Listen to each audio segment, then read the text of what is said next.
14 তারিখ থেকে 4 নভেম্বর এটা ঠিক আছে, কিন্তু যদি এটা 13 তারিখ হয় 14 থেকে 13 আরো পটেনশিয়াল হবে। তার কারণ যে বললাম কার্তিকের দিকে ওই সময়টা থেকে এখানে তাদের আসার একটা সুযোগ একটা দিন বেশি পাবে। যদিও অন্য প্রস্তাব 14 তারিখ থেকে ছিল, কিন্তু যে যুক্তিটা শুনলাম এখানে 1 ঘন্টাও কম বেশি হলে হয়, তো সেজন্য আমরা ঘোষণা দিচ্ছি সবারই সম্মতিক্রমে যে 13 অক্টোবর থেকে 3রা নভেম্বর এই ইলিশের প্রজনন মৌসুমে যে আহরণ বন্ধের একটা নির্দেশনা থাকবে। আর আমি এর মধ্যে বরাবর একটা কথা বলে আসছি, 33 বছর ধরে বলে আসছি যে হুইসেল দিলে পরে তারা ডিম ছাড়ার জন্য বেরিয়ে শুরু করে দিল আসা, কিন্তু তারা যে ডিম ছাড়বে দুটো কাজ, শুধু ডিম ছাড়ার জন্য আসা নয়, যে জায়গায় ডিম ছাড়বে সেই অঞ্চলে সময় মতো পৌঁছে যেতে হবে। এইখানে অক্টোবর 17 তারিখ তার যদি একটা দিন আগিয়ে দেওয়া যায়, আমার মহাপরিচালক মৎস্য গবেষণা এই কথা বলেছেন যে যাতে তারা ওইখানে এসে পৌঁছাতে পারে। আমি তো কথাগুলো মুখস্থ করিয়েছি, তো সেখানে পুরো একটা দিন যদি বেশি পায়, পানির নিচে ইলিশ টর্পেডো শেপ তারা 72 থেকে 74 কিলোমিটার পার ডে স্রোতের বিরুদ্ধে অতিক্রম করে, যেটা আমার গবেষণার একটা ফলাফল বলছি। তাহলে 24 ঘন্টায় তাহলে 72 থেকে 74 কিলোমিটার চলে আসবে। আমি যখন চাঁদপুরে গবেষণার বোট নিয়ে কাজ করি, ভোলায় কাজ করি, আমার ডিএফও রাজবাড়ি বলে আনিস ভাই আপনার ইলিশ এখনো রাজবাড়ি পর্যন্ত পৌঁছেনি। আমি ভাই আর কয়েকটা ঘন্টা সময় দেন।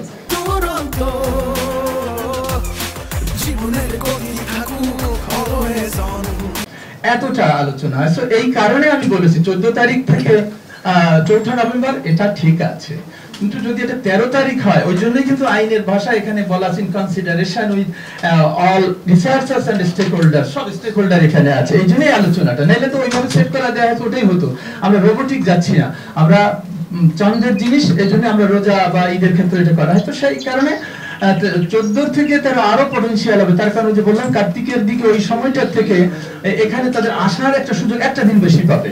শুধু ইলিশ না, এই 22 দিন শুধু ইলিশ ডিম ছাড়ে না, পানির নিচে অন্যান্য মাছও ডিম ছাড়ে। আর তাই যদি হয় তাহলে তারা সেই সুযোগ পেয়ে গেলে বাংলাদেশের জলসীমা মৎস্য সম্পদে জীববৈচিত্র্য আরো সমৃদ্ধ হবে। এবং এটা এই যে যেভাবে গবেষণা থেকে বলা হচ্ছে, আমি অনুরোধ করব সেটা যতখানি প্রতিপালন করা যায় সেই অনুরোধ আমি উপদেষ্টা মহোদয় সকল মহলের কাছে সেটি রাখছি। জি, এটা আমার পার্সোনাল দায়বদ্ধতা থেকেও কথাগুলি আমি বলছি, শুধু গবেষক হিসাবে না। এই সময়টাকে অতিক্রম করছে, আর তাদেরটা কিন্তু 15 জুন পর্যন্ত। তাহলে 15 জুন থেকে 23 জুলাই একটা লম্বা সময় আমরা মাছ ধরছি না, আমরা সংরক্ষণ করছি, কিন্তু পানির নিচে মাছ তো সে ভৌগোলিক বাউন্ডারি চিনে না। সে যে বললাম 74 কিলোমিটার পার ডে সে চলাচল করে, সে ভৌগোলিক সীমারেখা জানে না, কখন সে বাংলাদেশের সীমারেখা থেকে ইন্ডিয়া চলে যাচ্ছে, তো তারা তখন ওই সময় ধরে নেবে, এটাও তো সঠিক নয়। এই জন্য এই বিষয়টা সমন্বয় হওয়াটা জরুরি। আমাকে অনেকে বলেছে আপনি তো গবেষক, এটা নির্ধারণের ব্যাপারে আপনি সবসময় ভূমিকা রাখেন।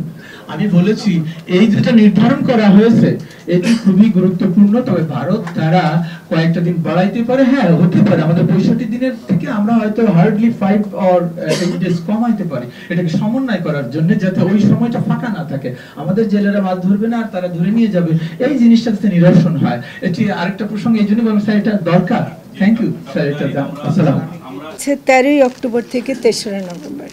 আমি মনে করি যে আমি এতক্ষণ পর্যন্ত যে যুক্তিগুলো শুনলাম তাতে করে, যদিও অন্য প্রস্তাব 14 তারিখ থেকে ছিল, কিন্তু যে যুক্তিটা শুনলাম এখানে 1 ঘন্টাও কম বেশি হলে হয়, তো সেজন্য আমরা ঘোষণা দিচ্ছি সবারই সম্মতিক্রমে যে 13 অক্টোবর থেকে 3রা নভেম্বর এই ইলিশের প্রজনন মৌসুমে যে আহরণ বন্ধের একটা নির্দেশনা থাকবে।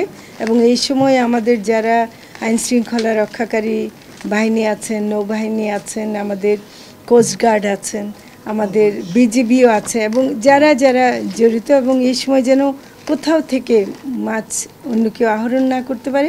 এবং আমাদের যারা জেলে সম্প্রদায় আছেন বা আহরণ করছেন, যারা এর উপর জীবিকা নির্বাহ করেন, তারা যেটা দাবি করেছেন এবং তাদেরকে দেয়া হয় একটা, তাদেরকে মাছের সময়টা দেয়া হয়, একটা সহায়তা দেওয়া হয়, যেহেতু তারা মাছ ধরতে পারবেন না, তাদেরকে একটা সহায়তা দেওয়া হয়। সেটা তারা দাবি করেছেন যে আরেকটু বাড়াতে। আমরা এখন 25 কেজি চাল দেওয়া হয়, কিন্তু সেটাকে আমরা যদি সম্ভব হয় আমরা আলোচনা করে অবশ্যই বাড়াবো। তো সেটা এবং হ্যাঁ সেটা আমরা তো আলোচনা করব বলছি রেডিমেড হ্যাঁ বাজেটের সাথে